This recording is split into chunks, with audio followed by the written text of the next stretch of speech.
Et voilà, on se retrouve pour une vidéo unboxing de mon dernier petit achat de Tonic Studio. Vous voyez, peut-être que ça va vous donner une idée d'où ça vient. Alors, hop, c'est la partie vraiment sympa.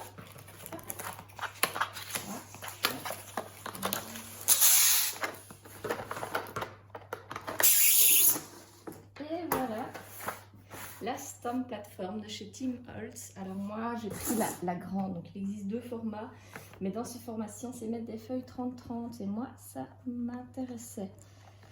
Donc voilà, très chouette petit emballage avec pas mal de spécifications du produit. Hop, il faut bouger ma caméra. Alors, ensuite... Et voilà, donc l'emballage est assez simple, pas besoin de plus je pense. Ça y est, je l'ai en main, la Stamp plateforme, donc plateforme de tamponnage de chez Tim Holtz. Donc il y a une grande, une petite, moi j'ai choisi la grande parce que j'aimerais pouvoir tamponner sur des grandes feuilles, par exemple les 30-30. Donc l'intérêt de cette plateforme, c'est qu'on a un côté rubber qui va vraiment permettre de mettre des tampons montés sur caoutchouc, des tampons mousse comme ceci, qui sont très épais. Et de l'autre côté, on va pouvoir mettre des tampons clear, donc les fameux tampons comme cela. On change simplement de côté, donc on va bien la mettre à la verticale. Et donc vous voyez, si on ne se met pas bien à la verticale, parfois ça cale un petit peu au début. Mais après, il n'y a pas de souci. Et on change de côté pour être hop, vers le rubber. Donc toujours le mot écrit dans le bon sens, on va dire que c'est la fonctionnalité qui est activée. Alors, j'ai ici deux petites réglettes d'arrêt pour caler ma feuille vraiment dans le coin. J'ai des mesures en centimètres et en inches sur les deux côtés. Et j'ai deux aimants, donc j'ai vu énormément de gens mettre du washi tape autour de ces aimants pour voir plus facile à les attraper. Franchement, j'ai pas trop de soucis, donc je ne sais pas si je vais en mettre. Je vais pas essayer de les coller entre eux parce que j'ai vu une youtubeuse les coller entre eux, ils n'arrivaient plus à les décoller, j'aurais l'air un peu bête, voire même de les casser. Donc l'intérêt de cette plateforme, c'est quoi? Moi je l'ai vraiment acheté de base. Pourquoi? C'est parce que j'en avais marre de rater mes tampons.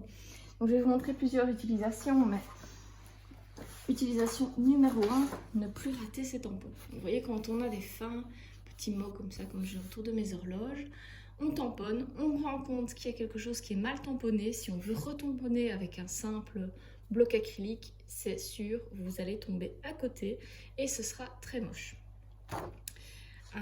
Quand on a des tampons superposés, comme le petit chat ici, on va faire la forme du chat, puis on va ajouter les yeux, puis on peut ajouter plein de petits éléments. Donc là, c'est pratique de vraiment être au bon endroit. Après, on peut s'amuser en superposant plusieurs couleurs, vous voyez, et en retamponnant chaque fois la même forme avec des encres différentes pour obtenir de très jolis effets. Donc ça, c'était vraiment pour ça que je l'ai acheté. J'ai pris la grande parce que je vous l'ai dit, moi j'aimerais bien pouvoir tamponner sur du papier 30-30. Vous voyez, ah ça y est, j'ai mis les deux aimants ensemble. Ah, j'ai quand même réussi à la retirer, ça va. On est sauvés. Alors ici par exemple, si je veux tamponner dans ce coin-ci, ben, je vais plutôt me prendre comme ceci. Par contre, si je veux garder ce même sens, mais tamponner l'autre partie, je crois que je vais plutôt travailler dans ce sens-là pour garder toujours la feuille. J'ai pris évidemment une feuille unie, il n'y a pas de sens, c'est pas très pratique. Mais disons qu'elle dépasse par là, donc voilà, très très pratique. Alors sur le net, moi j'ai vu pas mal de plateformes et j'ai pris celle qui me convenait le mieux. Pourquoi? J'en ai vu par exemple où il y avait une planche acrylique de ce côté et une de l'autre. Donc ce qui était bien pour ceux qui adorent superposer plein de tampons, ils pouvaient vraiment jouer entre deux plaques. Le désavantage, c'est qu'une fois fermées, les deux plaques n'étaient pas bien plates et donc niveau rangement, on y perdait pour une utilité qui, pour moi, pour mes projets, n'était pas forcément adaptée. J'en ai vu également avec plus de petits verrous, ce qui permettait en fait de décaler la planche de plusieurs centimètres vers la gauche ou vers la droite. Et donc de par exemple faire le même tampon à quelques centimètres d'écart pour, bon, certains parlaient d'effet d'ombrage, etc.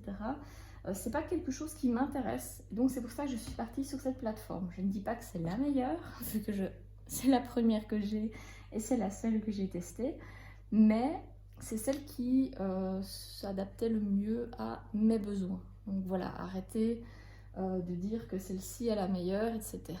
Il y a des outils de bonne qualité et des outils de mauvaise qualité, et il y a ceux qui sont adaptés à vos besoins, et donc le mieux c'est de trouver quelque chose de bonne qualité, adapté à ses besoins. Ici, point de vue qualité, franchement ça a l'air tout à fait correct, vraiment on sent que ça va pas casser très vite, hein, ça c'est clair. À l'arrière, on a un bon petit tapis mousse, je suppose que ça fait un petit effet, voilà, antidérapant, pour ne pas que ça glisse dans tous les sens.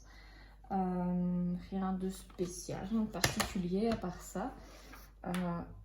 Simple et efficace, tiens, finalement. Alors je commence mon test. Pour ça, j'ai pris une feuille, vous voyez, une feuille de brouillon qui traînait pour faire quelques tamponnages. Je vais me mettre, vous voyez, parfois ça cale parce qu'il n'est pas bien enfoncé, ça c'est un petit peu dommage. Ici je suis côté clear, donc je vais prendre par exemple, voilà, ici j'ai ces tampons là qui sont assez sympas.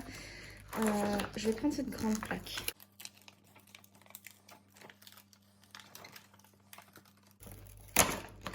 Et je vais la placer là où j'ai envie de la tamponner, on va dire ici.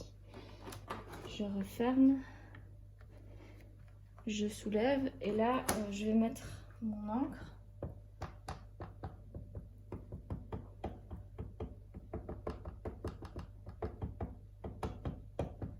Voilà, j'en ai oublié.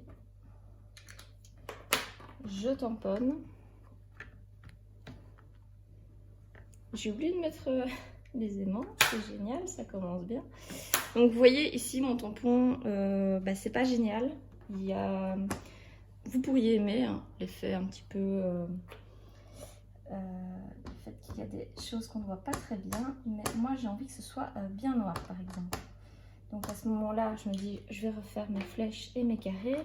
Ça n'a pas du tout bougé de place. Je me remets dessus. Et voilà, mes flèches et mes carrés sont nettement plus marqués. Donc ça, c'est assez sympa. Autre utilisation, c'est pour ce genre de tampon. Donc vous voyez ici, j'ai un chat, je peux lui ajouter des yeux, des différentes formes, des petites moustaches, etc. Donc je vais prendre mon chat. Hop.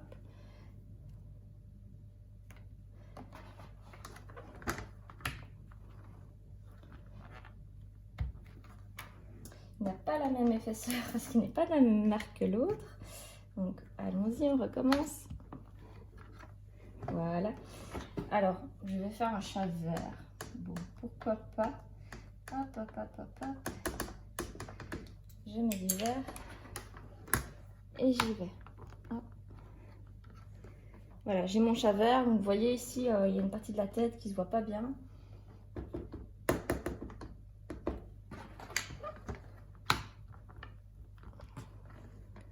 Voilà. Maintenant que j'ai mon chat vert, je vais lui mettre les petits yeux ici, tout mignon avec les petites moustaches, le petit nœud. Je passe bien en place. Ça, je pense que sans plateforme de tamponnage, soyons clairs, moi, j'arrive pas à faire ça. Hop. Je mets ça bien en place. Et voilà, c'est exactement positionné là où je voulais. Et j'ai mon petit chat avec son petit nœud, ses petites moustaches, etc. J'aurais peut-être dû mettre un peu plus à gauche, mais voilà le résultat. Alors en tampon mousse, vous voyez, c'est un tampon que j'adore, mais qui a plein de détails. Pour le peu que vous ratez, vous ne retombez jamais là où il faut sans ce genre d'appareil. Et donc, vous voyez que par rapport à un clear stamp, c'est beaucoup plus épais. À ce moment-là, je mets ma plateforme dans l'autre sens. Sinon, le principe reste le même. je vais positionner ma feuille et mon rubber. Hop. Maintenant qu'il est collé, je peux aller mettre mon encre. Donc moi j'adore les clear stamps parce qu'ils sont faciles à ranger, etc. Après quand je tombe sur un magnifique tampon, on va dire que si c'est du rubber, c'est pas grave. Le bois, ça j'évite parce que ça prend énormément de place, mais j'en ai quelques-uns quand même. Voilà, franchement, ici le tamponnage est nickel du premier coup, donc tant mieux. Mais ce qui est bien, c'est que, imaginons, je me dis, oh, j'aurais bien fait un petit peu plus l'horloge. Ici, on voit pas le centre, j'aurais bien fait un petit peu plus. Je peux changer d'avis et me dire, voilà, je fais un petit peu plus. Et j'ai un petit peu plus. Les chiffres ici, je les ai un petit peu ratés. Hop, on les voit pas bien. Je remets de l'encre. Je recommence jusqu'à ce que le résultat soit nickel tip top. Donc pour moi c'est un outil indispensable. Pourquoi? Parce que quand on tamponne sur du papier qui nous a coûté 1 € pièce, on n'a vraiment pas envie de rater son coup. Après si vous faites ça sur du papier comme je suis en train de le faire, du 160 grammes blanc, on rate son coup, on recommence à côté, on jette ce qu'on a raté ou on le garde pour un projet ou justement un tampon raté pourrait être utilisé. Mais ici, là, comme ça, je suis vraiment contente. Je vais avoir un peu moins peur de tamponner sur certains projets. D'ailleurs, j'ai des projets en suspens. J'attendais la plateforme pour y ajouter un tampon. J'avais vraiment peur. J'avais une jolie page. Je me dis, tiens, un petit tampon, ça pourrait rajouter quelque chose de plus. Mais j'avais peur de rater mon coup et je n'osais pas le faire. Alors, une autre utilisation que je voulais vous montrer, c'est, tiens, je vais changer de couleur sur mon tampon. Donc, je vais partir sur du vert clair. Hop, sur toute cette partie du tampon. Et on y va. On tamponne. Voilà. Ça se voit pas bien le vert clair à la caméra. Alors ensuite, je vais limite un petit peu nettoyer ici le bas. Et je vais partir sur un bas du tampon qui sera rouge. Et sur un peu de rose ici au milieu. Voilà. Je tamponne. Ah, j'aime bien, c'est sympa. Oh, je fais des fonds de page avec ça. Hop, alors. On y va. Et on va remettre... Voilà, je pense à mettre un peu de brun ici. Là, un peu dans le fond. Donc oui, si jamais moi j'ai plein de petits angles de couleurs, j'en ai beaucoup de chez Toga. Parce que j'avais acheté toute une collection, tout un pack comme ça avec une dizaine de couleurs. Que finalement les encres Toga, j'aime pas tellement le rendu. Donc j'achèterai d'acheter des packs avant de tester. Finalement ma préférée c'est la Versafine. Franchement le résultat est nickel pour les tampons fins, etc. L'Artemio est pas mal. Mais c'est la Versafine finalement que je préfère. Et je refais hop, encore un peu de tampon. Je vais ajouter un peu de noir. Hop, un peu plus de bloc comme ça.